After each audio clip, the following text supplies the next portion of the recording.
শতিকাৰ সৰ্ববৃহৎ গৃহযুদ্ধৰ দিশে পাকিস্তান ফিৰিঙতিৰ পৰা শান্তবদাহলৈ পৰিণত হৈছে পাকিস্তান পাকিস্তানৰ সেনা আৰু চৰকাৰে জেলতে হত্যা কৰিলে জনতাৰ সকলোতকৈ প্ৰিয় নেতা জেলত হত্যা কৰা হ'ল প্ৰাক্তন প্ৰধানমন্ত্ৰী ইমৰান খানক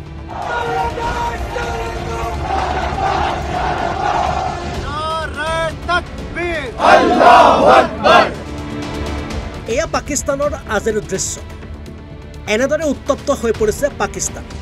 কি পাঞ্জাব কি সিন্ধ কি খাইবাৰ পাখতুনখা কি পিঅ'কে সকলো জ্বলিছে এতিয়া পাকিস্তান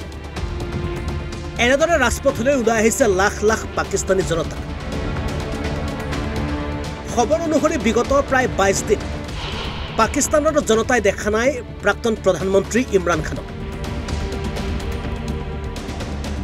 আনকি পূৰ্বৰ দৰে জেলত লগ ধৰিবলৈ যোৱা পিপিপিৰ নেতা তথা প্ৰাক্তন প্ৰধানমন্ত্ৰী ইমৰান খানক লগ ধৰিবলৈ দিয়া নাই পৰিয়ালক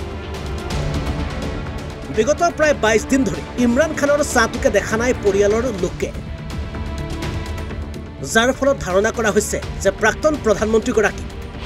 ইতিমধ্যে হত্যা কৰা হৈছে জেলত